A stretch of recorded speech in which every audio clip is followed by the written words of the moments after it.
in every country, I asked my audience one question, and this is very important. I asked them, have you heard at school or university about the biggest socialist experiment in history?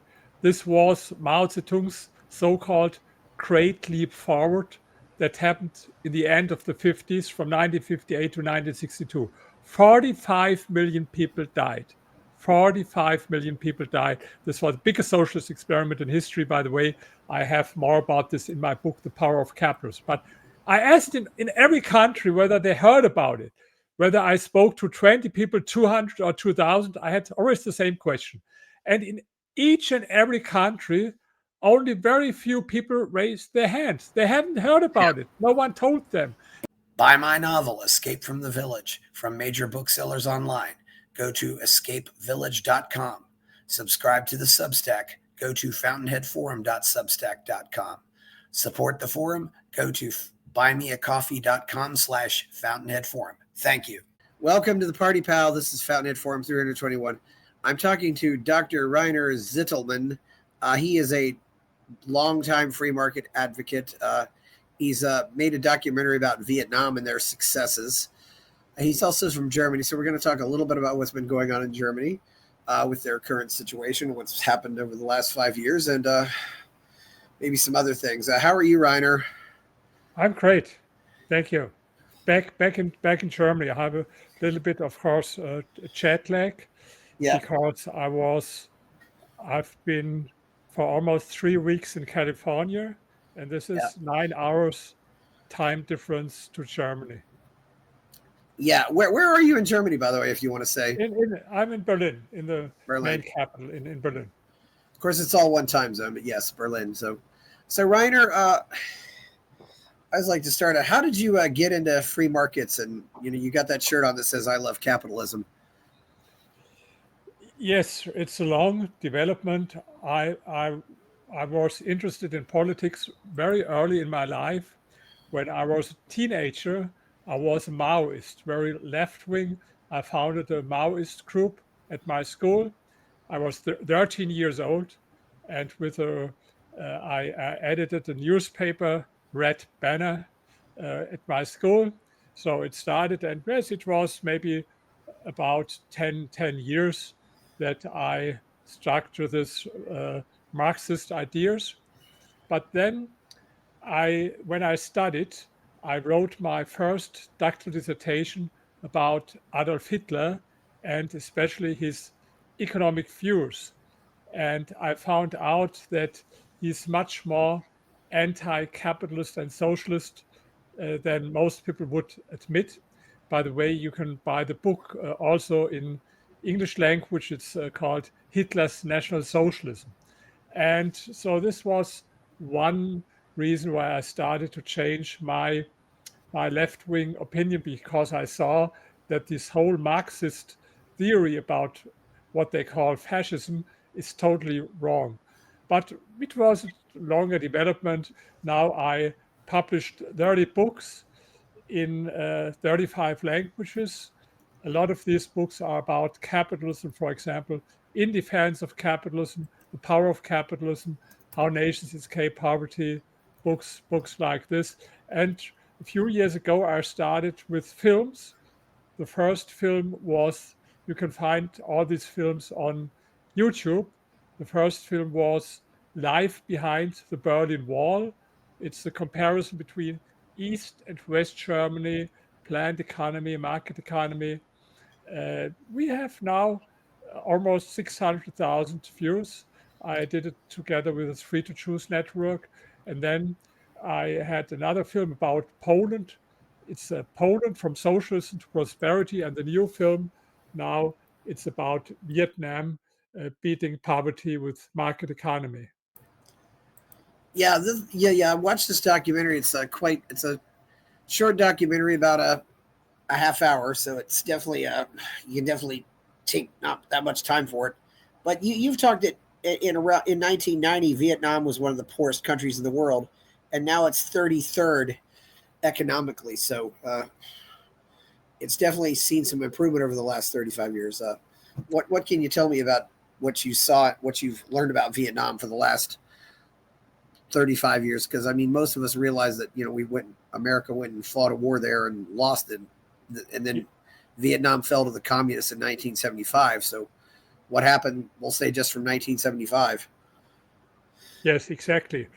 Of course, Vietnam was destroyed after the war. It was not only the war with the United States. Before they had war with France, and they had war with Japan, and war with China. So, and in the American war with Vietnam, they called it there the American War, 10 times more bombs and explosives fell to Vietnam than in the Second World War to Germany. So you can imagine a lot of things were destroyed. And what was not destroyed by the war was destroyed by this crazy socialist planned economy, because it was first only in North Vietnam, but after they won the war, they implemented this crazy socialist system also in the south of Vietnam. And it had the same terrible consequences as everywhere in the world. And the combination of the war on the one hand and the social system led to the situation that you mentioned, that in the end of the 80s, Vietnam was not only one of the poorest countries in the world, it was definitely the poorest country in the world, poorer than all African countries. The GDP per capita was $98. For example, in Somalia, it was $130. In Sierra Leone, it was even more. So it was the poorest country in the world in the end of the 80s. And then something happened. Vietnamese people are very smart. They could blame, of course, the Americans for their situation, as, for example, African countries do all the time. The Western countries with their colonialism, and it's their fault, our situation, and all these stories. They didn't do this. They understood that it's their fault that they choose the wrong economic system. And then they started with reforms. They call it the so-called Doi Moi reforms. It means opening the economy, introducing private property, free market reforms, free trade agreements with a lot of countries. And the result was, only to give you one number, the number of people living in poverty decreased from 80% in 1990 to 3% today. So you can see this is what market economy can do. Of course, they call themselves a socialist, or they call it a socialist market economy, but don't believe it. It's like North Korea called themselves the Democratic Republic of North Korea. Don't give too much on the name they give themselves. They think much more capitalistic and entrepreneurial than in a lot of other countries. Yeah, and Vietnam is not a small country by population. I mean, it's 16th in the world in population, according to Wikipedia. It's one of 16 countries that has more than 100 million people. So yes, a lot of people don't know it. If I ask people sometimes, what do you guess how many people live there? There are maybe 20 million, 30 million, 40 million. No, you're right. It's 100 million. It's one of the biggest countries in the world. Yeah, and so it's pretty densely populated too, because it doesn't have a lot of real estate. Yes. I mean, it's not a big country if you see it on the map. So so they really pulled themselves up. I mean, this is really a great story, and I think they really almost went from being a country of rice farmers. What's propped up in Vietnam since then? Sounds like there's some technical stuff and some.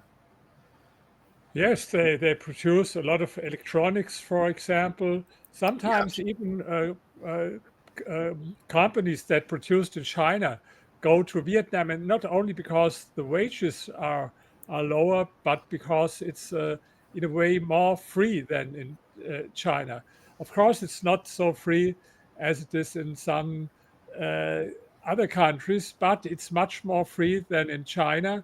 And in China, by the way, it was a similar development. They started there in the beginning of the 80s with economic reforms with Deng Xiaoping, and the number of people living in poverty decreased in China from 88 to 1%. It's amazing. But the problem is that in the last 10 years in China, they go back to more government and less market with this Xi Jinping. They go in the wrong direction. And this is what did not happen in Vietnam. Yes, and they produce a lot of, especially electronics, smartphones, and so on in China. It's not only exporting rice. By the way, in the time of this crazy socialist planned economy, they had to import rice to Vietnam, and today it's one of the main exporters of rice. So you can see what even some capitalism can do. This, by the way, this is important to understand. You even don't need 100% pure capitalism. This is nowhere in the world you find a system that is pure capitalism. Even in countries like Singapore or Switzerland that are at the top of the index of economic freedom, it's not pure capitalism. But even if you add some capitalism, it's a wonder, and so you see how much capitalism can do to improve the situation of the people. And this is a big lie of socialists when they tell us capitalism is to blame for hunger and poverty. No, the opposite is true. Socialism is to blame for hunger and poverty, and capitalism is the only way to reduce poverty. This is one of the lessons that we can learn from Vietnam. Yeah, it certainly is. I mean, most countries don't have perfect capitalism at all. No. But if you're even 70% capitalism, you're ahead of a lot of countries. I mean, what were some of the reforms that were implemented there that improved things specifically? I mean, lower taxes or less regulations, or the most important thing was, of course, that they allowed private property. Because before they started with the reforms, it was not allowed to employ more than 7 people. Everything else was illegal. And this was the most important thing. Of course, they did also some privatization, but there's a lot to do. There are still a lot of state-owned companies, but the great thing was that a lot of new companies were founded, and they opened the door for international investors. They welcomed investors from the United States, from other Asian countries, from Europe, and this is a huge difference to other countries. I will give you one example. I've been in the last 2 years in 30 countries all over the world, and one of this country was another Asian country, Nepal. And Nepal is, it's the country between India and China. Nepal is one of the poorest countries in the world today. And if you compare the attitude towards foreign investors in Vietnam on the one hand, in Nepal on the other hand, in Vietnam, they welcome foreign investors. And in Nepal, everything is forbidden. You are not allowed to invest there. You are not allowed to invest there. And this is a difference, and this is important to understand. People in Vietnam understood that foreign investors are not bad for the country, but good for a country. And then there's another thing that is very often underestimated by economists. I'm not an economist. I have 2 PhDs, one in history and the other in sociology. And you have to understand also the attitude of people. And I will give you two things that are very important. The first thing is the attitude towards rich people, towards wealthy people. I conducted a poll in 13 countries about the image of wealthy people. And one of the countries with the most positive image of wealthy people is Vietnam. For people in Vietnam, rich people are role models. They love entrepreneurs, and everyone want to be rich. And this is a difference to a lot of, for example, European countries. Take, for example, France or my country, Germany, where rich people are scapegoats. In a country like France, they blame rich people for all bad things that happens. And I think you have this also with the leftists in the United States, that they that they have a very negative attitude toward rich people. And in Vietnam, it's totally different. I give you one example. I was invited to 4 universities in Vietnam to give lectures there. And one of the universities was the Foreign Trade University in Hanoi. And they invited me to a workshop, and the topic of the workshop was, how can we improve the image of rich people? I was never invited in the United States or in Europe to a lecture or workshop. Yeah, How can we improve the image of wealthy people? And that's I think that's these things remarkable. are also very, very important. These cultural factors. I wrote a book, the Rich and Public Opinion. This book was published in the United States by the Cato Institute in Washington D.C., and they translated this book in Vietnam, and they did their own research about the image of wealthy people. And I think it's important to also understand these cultural factors, because it makes a big difference whether you see entrepreneurs as role models or whether you see rich people entrepreneurs as scapegoats. Yeah, Reiner, that's an important thing here. Do you think the fact that some of these countries had communism has maybe inoculated them against these ideas once they get out of that? I mean, it seems to be that way with, Poland and some of the countries that were behind the Iron Curtain as well. That they've really been inoculated against it, and it doesn't seem to. They just brush off these platitudes that Americans have by default accepted. What do you think? Yes, it depends. You mentioned Poland. For Poland, it's absolutely correct. I commissioned a poll about the image of capitalism in 35 countries, and the most positive attitude toward capitalism all over these 35 countries was in Poland. Why is that? Because the transition from socialism to capitalism was very successful in Poland. Poland was one of the poorest countries in Europe in the 80s, and since 3 decades, it's Europe's growth champion, one of the fastest growing countries in the world. So it was successful. But there are also other examples with, failed transition. Take Russia as an example. They had also this crazy communist system, but what do they have today? It's like a kleptocracy where some people, Putin and his friends, steal everything from their people. So this is not what I would call capitalism, what Yeah, they have in Russia today.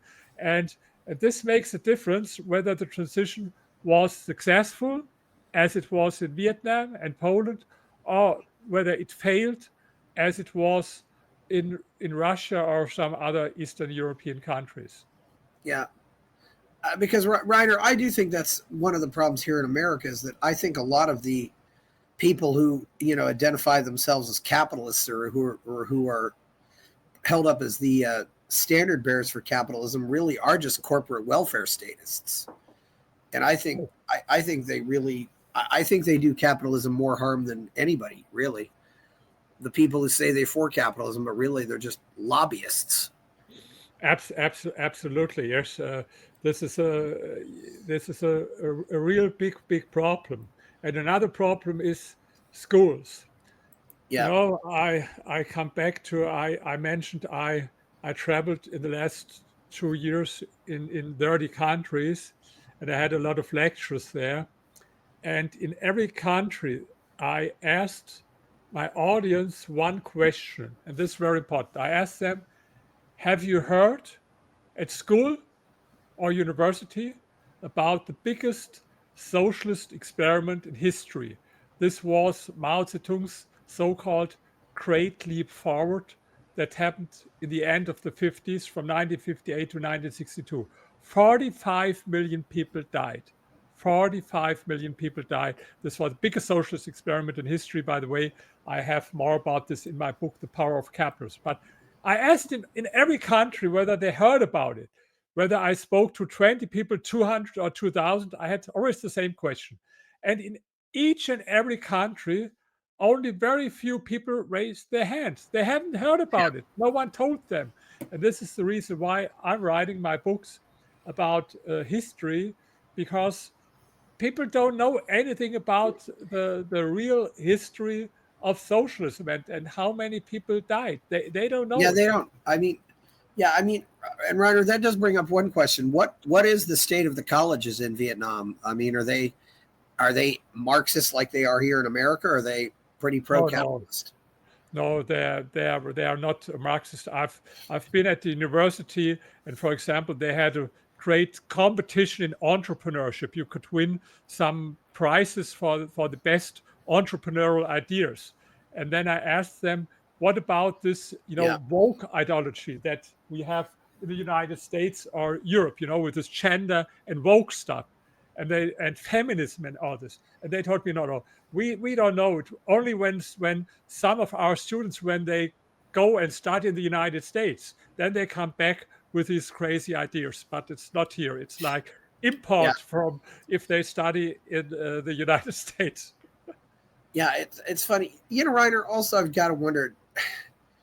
Do you think maybe the fact that these people have experienced real poverty makes a difference? Because I mean, the fact of the matter is, if Americans who never leave America do not know what poverty looks like, I suppose that would probably apply to Germans who've never left Germany.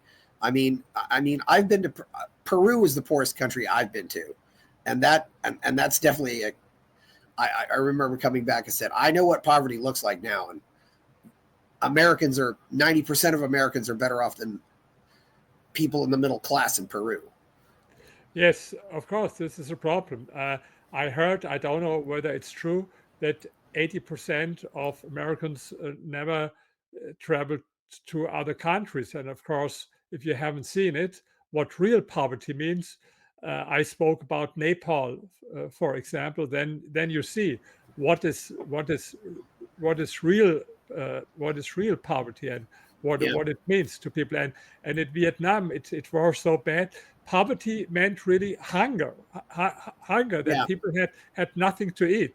This was it. They were happy and very proud when they had a bicycle. Today, you see, almost everyone has a motorcycle, there a motor car, or they have cars, even some expensive cars. So a yeah, lot of things changed. yeah. It's when things that become luxuries are not necessarily, and of course, Vietnam is still mostly a rainforest, right, Reiner? I mean, it's a lot of jungle just because of, it's close to the equator, and Yes, but I was only in the cities, like in Saigon and in Hanoi. I've been in this cities, and if you look in my movie and or see some pictures, you see Vietnam has looks much different than most people expect. If you see the old movies from the war, you see all these peasants working on rice fields, and today you have this huge office buildings that look not so much different as if you are in Manhattan, for example. So it looks much different than most people would expect. yeah, I can imagine. I mean, if people wanted to visit Vietnam, Reiner, especially with English speakers, how easy would it be for them to get around, and where should they go? Yes, of course, the two main, you can make their vacation, or I would recommend to combine vacation. There are great places like Nha Trang, for example, where you have hotels with a better service than I found in each and every hotel in Europe or in the United States. If you've once been in a hotel, it's not only Vietnam, a lot of Asian countries, you know what service means. I give you one example. I've been in the hotel, and in the evening I wanted to watch a DVD, but we have a European standard that doesn't fit to this DVD player in Asia. And I don't know how they did it. In the night, it was 10 p.m. They brought a brand new DVD player with this European standard and installed it. And the next morning came the director of the hotel and said, I want to apologize for what happened yesterday. I said, there's no reason to apologize. I'm happy with your hotel. He said, no, this shouldn't happen, that you had the wrong DVD player, and I promise it will never happen again. Whenever you come to a hotel of our chain, there will be, of course, this European DVD player that you can watch your DVD. And then a few days later, my camera was broken and I had to buy a new one. But they said, okay, we will send something with you because there's some fraud for foreigners. If you buy a new camera, we will send someone from our employees from the hotel with you that you can be sure to buy a good camera to fair price. Or little things. If I was in the gym there, it was in Hanoi, and it was a little bit too cold for me. And I asked, maybe could you make the AC warmer? And he said, of course. 10 minutes later, he came to me and asked, is it now warm enough or should I change something? And when I came the next morning, he said, you're the guy who wanted warmer. Please wait a second. I will tell. So little things, but you will laugh. I give you one example because I'm an author. And when I'm for a longer time in the country, sometimes I'm writing a lot and I need a printer to connect it with my computer. And if I go to a hotel in the United States, I had this experience. No, we can't do it. We don't have a printer. And it was, I speak about first class hotels, 5-star, first class. Yes. And then, no, we can't do it. And then in the end, it was an American hotel. They said, okay, we can rent you a printer for $500 a week. I told, this is crazy. You could buy one for $150 and then throw it away. In Vietnam, of course, we have the printer for you. It should be connected with your computer. So this is, if you make vacation, you have good experience. Then if you want to see the city, go to Saigon. They call it Ho Chi Minh City, but everyone says Saigon. Saigon, the old name. This is much more entrepreneurial and modern than Hanoi. Hanoi is more the part for the government. Okay, yeah, Reiner, I also looked it up too. In 40 years, life expectancy has went from 68 to 75. So that's also, I think, a very good statistic. Yes. Now I have to add, we spoke about a lot of positive things, but of course not everything is positive. They have huge problems. They have a big corruption there in Vietnam, as they have in a lot of countries all over the world. This is still a problem that is not solved, corruption everywhere. And another thing is, they had progress in the economy. If you look at I don't know whether you know the Index of Economic Freedom that is published every year by the Heritage Foundation in the United States. Yeah, the Fraser Institute also publishes something like that, yes. Yes. Exactly. They started in 1995. And if you compare all countries, which country gained most scores in economic freedom? These were Poland and Vietnam from the bigger countries. There are some very small countries that gained a little bit more. So they gained a lot in economic freedom, but politically, of course, it's a one-party system. You have no freedom of press. All newspapers are owned by the government, and you have censorship. This is a problem with my books. They translated some of my books. For example, I wrote books like The Wealth Elite. It's about the psychology of super rich people. Or I had another book, Dare to Be Different and Grow Rich. They translated these books in Vietnam, and they are very successful. But then I wrote books like The Power of Capitalism. And first I had a contract with the publisher. They translated it, and then censorship killed it. So it couldn't be published because the censor said no. And the same thing, and this is a little bit crazy, I wrote a book, How Nations Escape Poverty. By the way, I'm proud. This book was nominated this year for the prestigious Hayek Prize from the Manhattan Institute. And so this book is published in a lot of countries all over the world. And it's positive about Vietnam, but of course, this is not the official Communist Party line.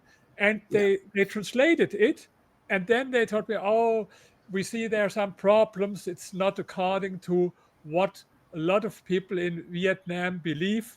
They mean it's not according what the party line is. And maybe we can print only 300 copies or something like this. But in the end, it's still not published today. And uh, and you see, this is the problem. There's no it, the freedom of speech is a little bit better than in China. For example, in China, you can't use Google, you can't use X, you can't use Facebook. In Vietnam, a lot of people use Facebook, for example, social media. But you have these restrictions, and this was also true when we filmed, had the shootings for the movie. I had to pay for a censor from the government. I had to pay him $500 a day for censoring. So he was always looking what I did and spoke. And of course, there's a part in my movie where I criticize that there's no freedom of press, but I had to meet with a cameraman shooting, say, okay, let's meet 2 hours earlier before the censor comes, that we can talk about these things. So I would say that I love Vietnam. I admire these people. They had a lot of progress, but of course it's not positive. It's not everything positive there. I think it would be important, in my point of view, to add to the economic freedom also intellectual freedom, freedom of speech. This is the problem in Vietnam. Yeah, yeah. Well, Reiner, I think we've covered most of Vietnam. Since you're German, I'm curious to know what was the whole process of German reunification like, and watching the relatively free West Germany take back the communist East Germany. I mean, how did that all work out? We could probably dedicate a whole show to that, but I am curious about that since I've not had a German on here before. Yes, first of all, I can strongly recommend to everyone who watches this interview my film Life Behind the Berlin Wall. If you go to YouTube and you search for Life Behind the Berlin Wall, you find a film. It's only 17 minutes, but you find a lot of facts. And let me only sum up some facts how it was before reunification. For example, only 16% of people in East Germany had a telephone. And I'm speaking not about the 50s or 60s, but I'm speaking about 1989. 16%, especially party members, had a telephone. In West Germany, it was 99%. Another fact, what do you guess? Maybe I'll ask you, what do you guess how long you had to wait for a car in East Germany in the end of the 80s? What is your guess? How long you had to wait? To get a phone? No, not a phone, a car. Oh, to get a car? Oh, geez. 5 years. So the shortest time was 12 and a half years, up to 17 years to get a car. So in West Germany, you could go to every car dealership and if you had cash, buy the car and take it with you, as you can do it in the United States. In East Germany, 12 and a half up to 17 years to get this car. And you get, in the end, the worst car in the world. They called it Trabi.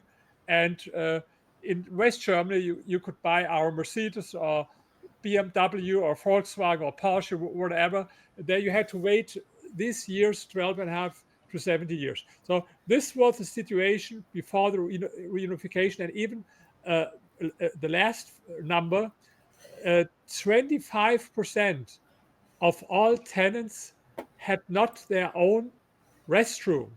They had to share it with other tenants. Yeah. So you had to go outside your apartment and share the toilet with other tenants. In West Germany, 99% had their own restroom. So this was the situation before reunification. Today, everything changed. You can't see a difference if you visit today towns in East Germany. Even some are more modern than some West German towns because they had a huge program for modernization and building new houses. So standard of living is much better as it was in socialist times, but there are still uh, there are still there are still a lot of problems between East Germans and West Germans.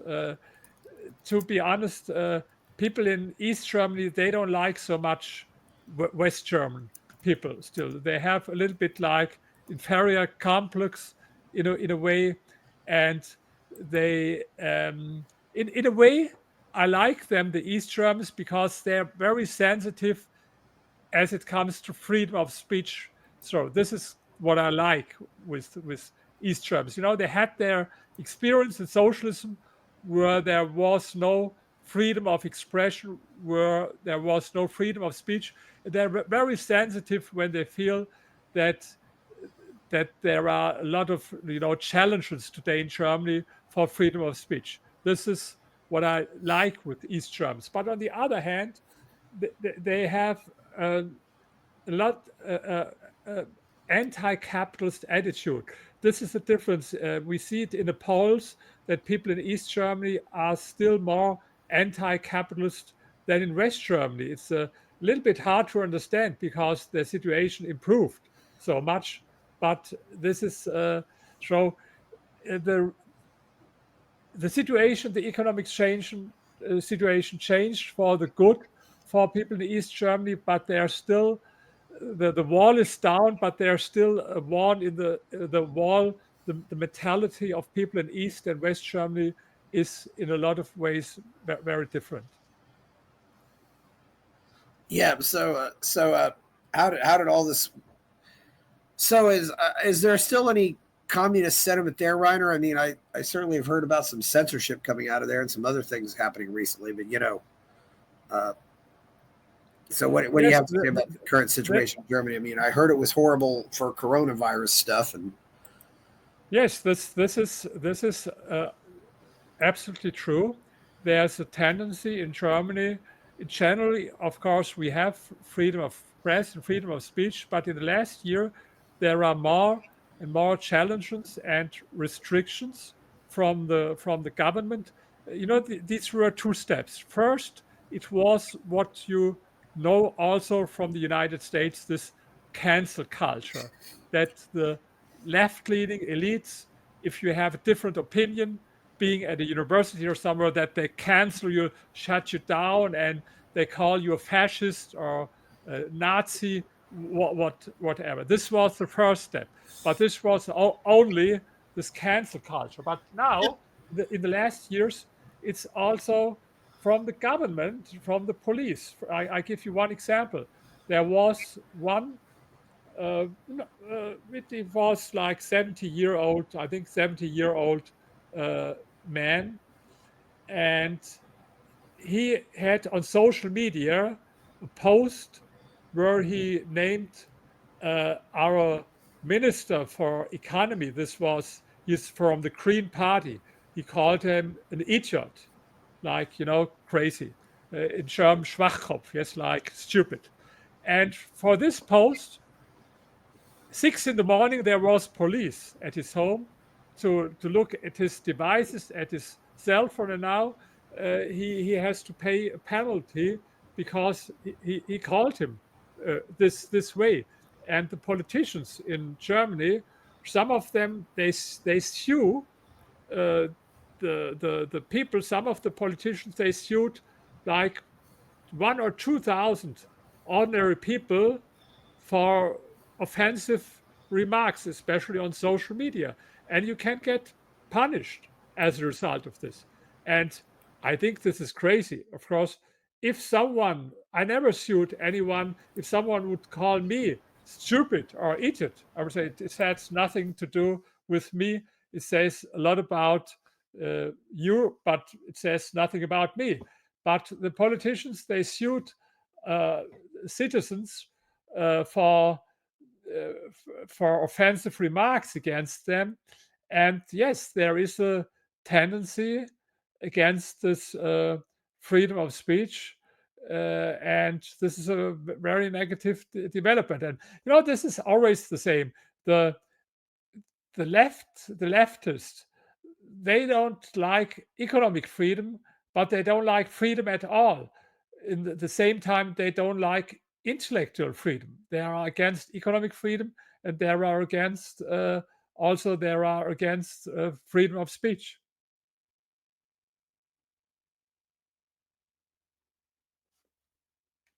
Yeah, I mean, a lot of people are definitely saying there are issues with freedom of speech in Germany right now. How do you think you get out of this? Is this, is it coming from Germany? Is it coming down from the EU? Because it seems like there's some censorship coming from the EU as well. Yes, the EU, I can say it's very bad what they are doing, especially with social media, but also in the economy. I'll give you one example. The EU, Brussels, they banned the registration of cars with combustion engines from 2035. So from 2035 on, it's not allowed to drive or to register a new car with combustion engine. You can drive the old ones, but for a new one, it has to be 100% electric. And this is crazy because we don't have the infrastructure for all this. Where to load it and where to plug in there. So, and this is what I call a planned economy. To put it short, what's the difference between a planned economy on the one hand and free market capitalism on the other hand? In free market capitalism, entrepreneurs decide what to produce. In the end, it's consumers' choice. You can choose whether you want to drive electric vehicle or with combustion engines. This is what capitalism means: free to choose. Yes, but in a planned economy, the government, politicians and government officials, they decide what to produce, how to produce, what you should buy. They had a law in Germany, and they told you what kind of heater you're allowed to buy and what not. And this is, I call this the modern socialism. This is a difference. It's very important to understand the old type of socialism. This was nationalization of all means of production. This was the old style socialism. But today, what I call the modern socialism, in a way, there is private property, but the government tell the entrepreneurs what they should do, how to produce and what to produce, or the prices they can charge, and minimum wage or maybe maximum wage and all this. And this is a new form of socialism. Yeah, yes, it definitely is. It seems like, has Germany ever really embraced free markets at all, Reiner? I look at the intellectual history first of all.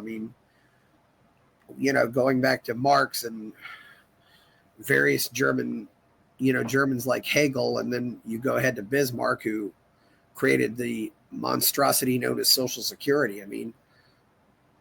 Yes, you're absolutely correct. So it was Karl Marx, was German, founded this Marxism, and then Bismarck, it's also correct, he was the founder of the modern welfare state, what is a soft form of socialism, this welfare state. And then there was, of course, don't forget Adolf Hitler with his what he called National Socialism. It's also, I mentioned my book, Hitler's National Socialism. It's also a kind of socialism. So we have a long tradition of statism, of socialism in Germany, but we had a good time. And this was in the 50s and 60s. We had Ludwig Erhard, who believed in free market economy, and he was the minister for economy at this time.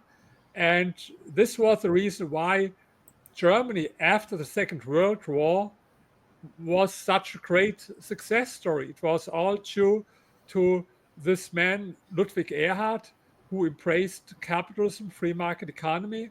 And he started with this, but later on, and this is what happens in a lot of countries, people in Germany forget why we became successful because of capitalism. I think this is also what happens in the United States and in a lot of other countries, that country becomes successful because of capitalism, then they forget it, why they became successful.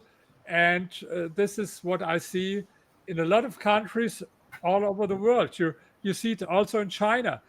Why was China so successful, starting in the 80s, 90s? Because they added more market and less government, because they had this free market reforms from Deng Xiaoping. Now they go back since 10 years with this Xi Jinping to less market, more government. And this is what you can see in a lot of countries. And this is a tragedy.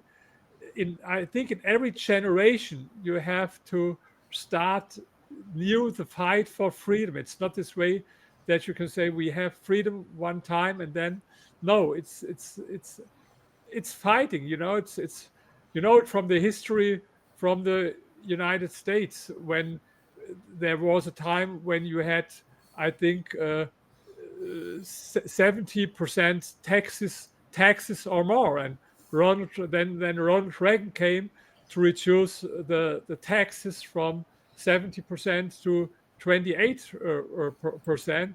And then now you have again, Donald Trump also had some good tax reductions, but you have also the people who are calling for higher taxes. And the same is with debt. This is, I think, the big problem today in the United States, but not only in the United States, in a lot of countries, that the government spends much more as it should. And you have, I think, today the United States have to pay more interest rates for their government debt than for defense. And this is, people forget it after the time, what made them successful. And this is exactly what happened in my country, but it happens, unfortunately, in a lot of countries. Yes, definitely, Reiner. I certainly hope things work out there. What's the sentiment on the street right now? I mean, are people pretty? I mean, as far as the economy right now and what's been going on, and of course, what are they saying about the war, about the various wars happening right now? Yes, of course you have now the war with Israel and Iran. I know that people in the United States have a different opinion. To be honest, I'm not a big Trump or MAGA fan, but in this way, I think he was right. I think it's a threat with Iran. If they had nuclear weapons, this would be a threat. You see it as it is with North Korea today. This is I think they should have done the same with North Korea as he did last night with Iran. Then we wouldn't have all these problems with this crazy Kim Il Jong. It's a poor country. It's an absolute loser country. People, there's starvation, there's poverty. The only thing is they have nuclear weapons, and the same is with Iran. And I think no, Iran, they it was they said it 1,000 times and again. We hate America and we hate Israel, and we want to destroy Israel. This is what they said. And you can't accept that you have a neighbor. Imagine if you would have a neighbor and he said, my goal is to destroy your country and to kill you. You wouldn't allow him to get the most dangerous weapons in the world. And so I think in this case, I think Donald Trump did absolutely right. Then, of course, in Europe, we have the war with Ukraine. This is another sad story because, the Ukraine, they had nuclear weapons as a part of the Soviet Union, and then they accepted to give away their nuclear weapons for a guarantee from all other countries that they will not attack him. But this is exactly what Putin did, and so there I have a little bit. I'm not on the side of Donald Trump. I think we should support them much more because dictators like Putin, they understand only one language, and this is power and this is strength.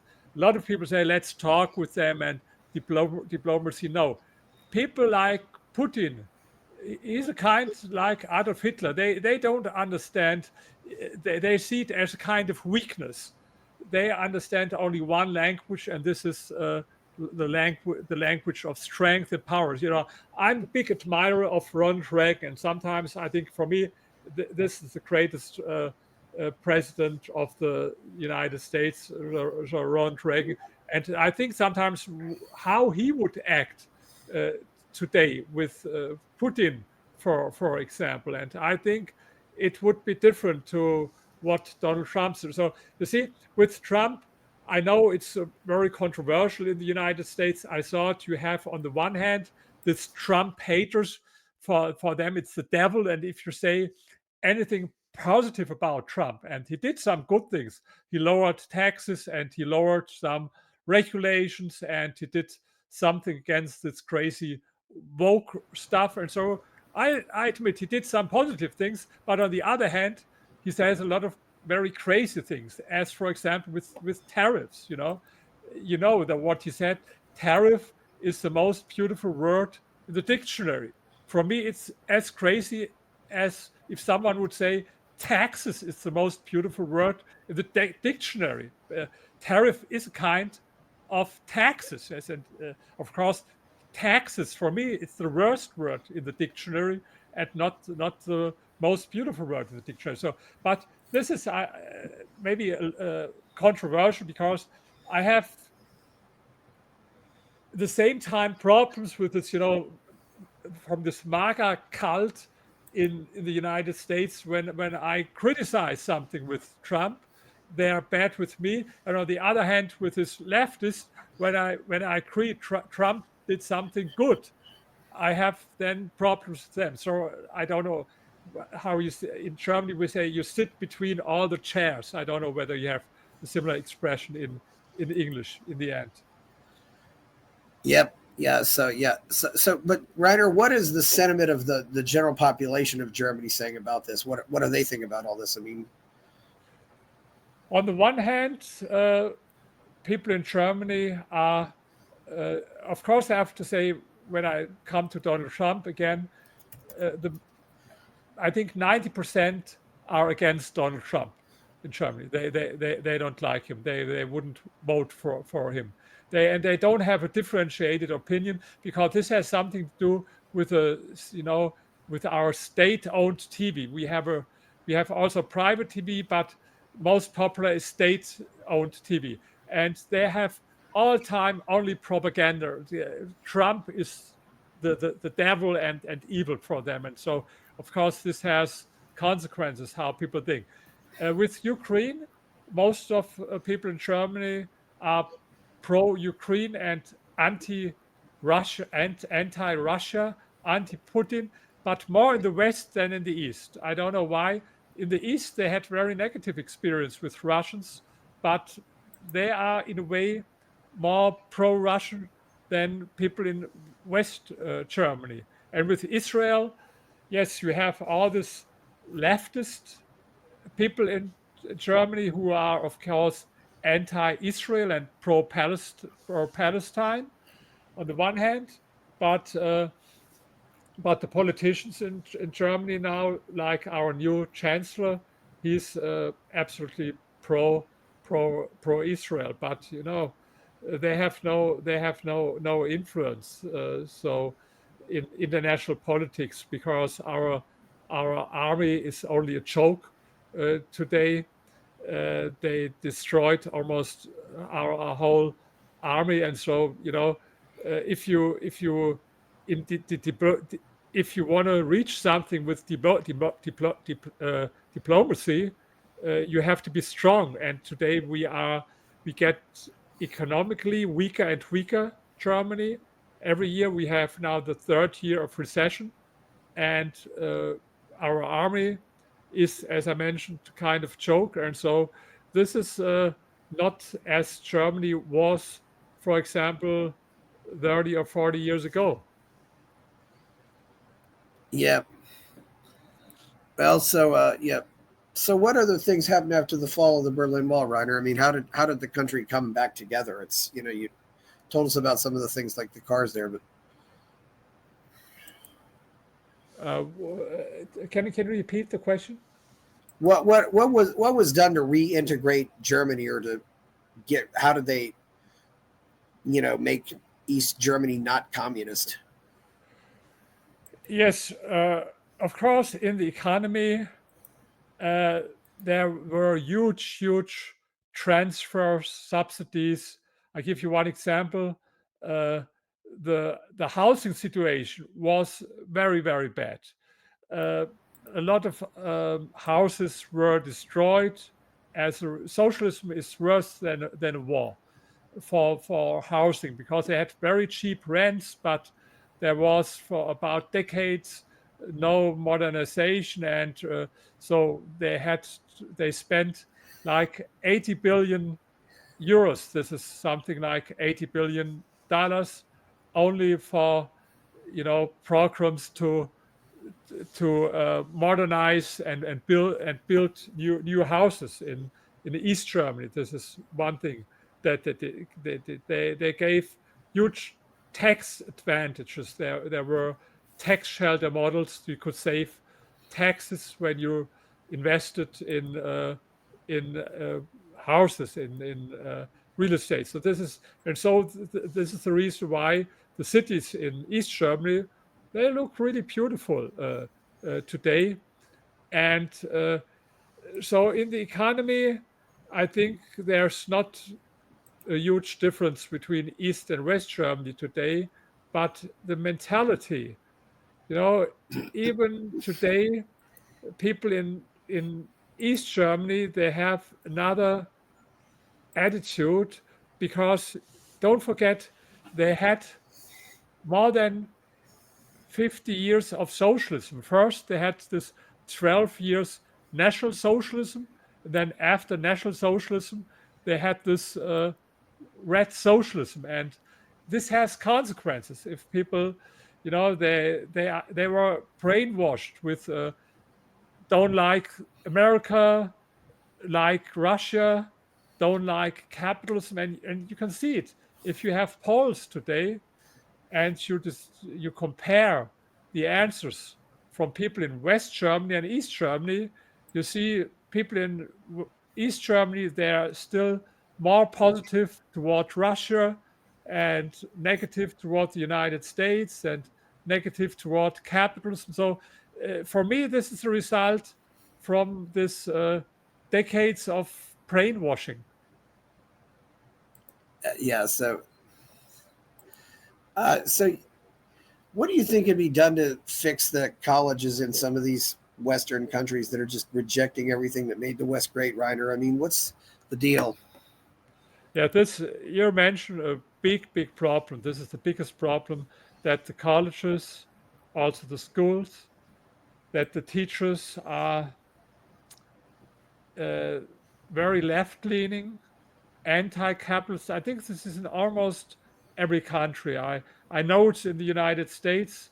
I saw the statistics about, especially in the social science, at Harvard University or something, you have a few exceptions, like Steven Pinker, who I admire very much. You have some good, but it's an exception. I think almost more than 90% are left-leaning, and in Germany, it's uh, it's similar at the universities. Hard to fix it, I don't think that you can do it as Donald Trump tries today with the government. I think we, as people who believe in freedom, who believe in capitalism, we have to do things in a different way with our fight. I started this libertarian movement in the early countries, and there are great people with great ideas, but they don't have the ability, or they don't understand enough about marketing and public relation. It's not enough to have a good idea. You have to be able to promote this idea. This is what I learned. I'm a huge fan of Arnold Schwarzenegger. I read his autobiography, Total Recall. I saw the documentary on Netflix, and he says always, whatever I did, I had to sell it, whether it was in bodybuilding or in the movies or in politics.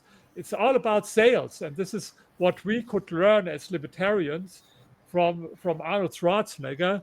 It's all about public relation and sales, and the only libertarians that are good in this, I found them in Argentina. I've been in Argentina 22, 23, 24 every year. I studied the Milei movement. I love this Milei movement, and they are much better in marketing and in public relation.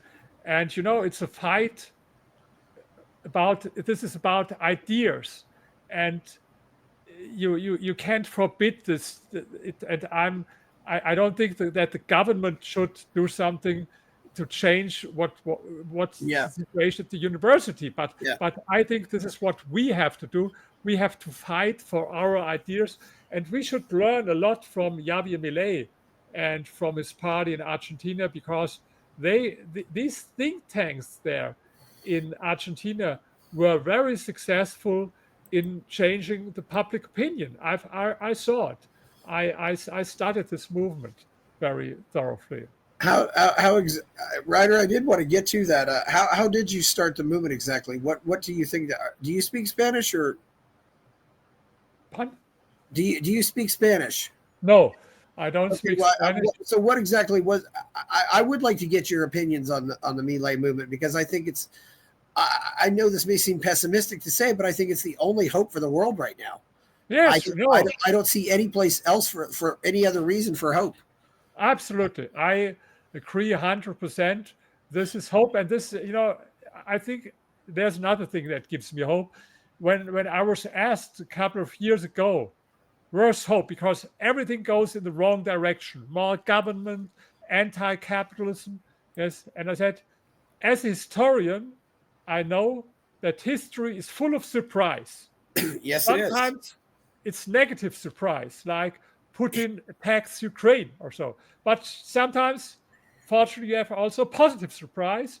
Then there came a man, Javier Milei. When I heard about him first time, it was a couple of years ago. I have on my computer this, do you know Google Alert? When you get information when your name is mentioned. This Google Alert. Do you know this? Yeah, Google Alerts. I don't really get Google Alerts, but it's Google Alert. For example, they give you information when your name is mentioned. So when there's an article in the newspaper, and I have it with my name. When Yes. my name is there, they give me it's Google Alert. And I got Google Alert when my name was mentioned in an interview.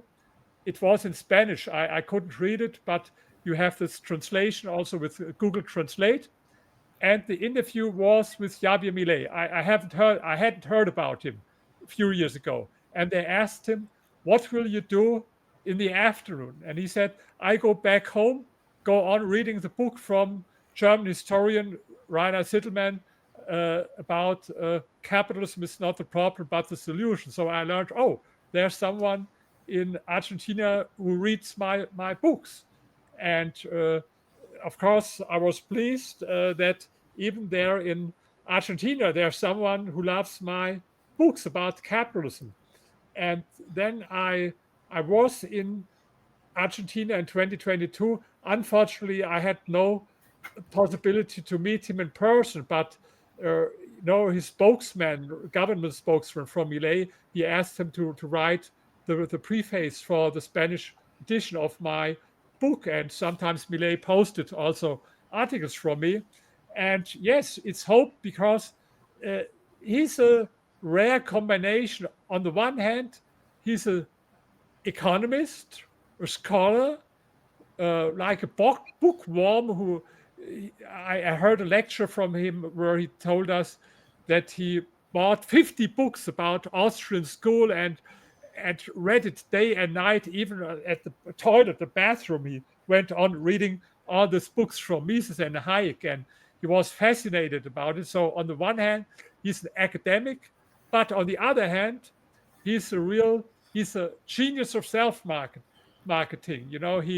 He understands, with his chainsaw and all this. And if you heard his speeches, and this is important, in this libertarian movement, we have too many think tanks with theory. They tell people, here's this price theory and this and that. And yes, okay, interesting stuff for someone like you and me. But for most people, not very interesting. You have to sell it in a better way. And this is what we can learn from him, how to sell these ideas. And also what I should mention, it was not only Millet. Before Millet came, there were these think tanks in Argentina. I met these people, great people, and they did a lot about years and years to change the public opinion. And so this is the reason why is it so important what you are doing and what we do now. First, we have to educate people and we have to spread our ideas. And only then, the next thing is that you need, of course, a politician. But before the politicians come in play, you have to do something for a shift in public opinion. And this is what they did very successful in Argentina. Yeah, he's done exactly that, Ryder. I mean, I think being a lead singer in a Rolling Stone cover band, he's made Liberty cool. He goes out there and he's cool. He's the cool kid. Let's do what the cool kid's doing. It's remarkable to watch this happen. And I think if you don't like Millet, you're not serious about winning. I mean, you've got it, because this guy knows how to get the ideas out there and make people want to follow him. He's engaging in the philosophical re-education that Ayn Rand said has to happen. Absolutely. And sometimes people compare Donald Trump and Millet, but I think that this is totally wrong. Doug who? They have something in common. They are both master in self-marketing, genius in self-marketing. Doug Truck? This is one thing, but I don't know who this is. Doug? Pun? Doug who? Sometimes they compare. But who is this? I don't know who it is. Doug who? Donald Trump and Javier Milei. Oh, Donald Trump. Oh, God, no. They're not even close. I think it's totally wrong, because can you imagine, like, Javier Milei, who read this 50 books, studied all over the day. I know Donald Trump. I think he doesn't read any books. I have doubts whether he read his own books that were written by ghostwriters. So he's no one in reading books. And I think he has not strong convictions. Millet has strong convictions, and Donald Trump, I think the only thing, if you look all his life, is that he believes that he's the greatest and that he knows everything better than anyone else, and that he should have as much power as possible, and that tariff is the most beautiful word in the dictionary. So Trump is a disaster. It's I mean, we have a chance with Johannes Kaiser in Chile, but that's about it. Yes. Johannes Kaiser, by the way, his brother is a close friend of mine. Axel Kaiser, I wrote a book with him, with Axel Kaiser, and this book was bestseller #1 in Chile. So I know him well. Yes, if Millet is successful, if he is, this will cause a capitalist revolution first in Latin America, and of course, it will also influence. It's still influenced, I think, for example, Elon Musk, I think he's in a way better than Donald Trump.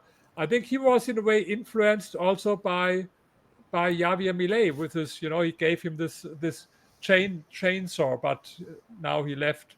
I think Yeah, frustrated. I think there's a lot of people going to be doing what he does. It's just it's so gratifying to watch this happen. I mean, yeah, and Axel's been on here twice. He's a great guy. Yeah.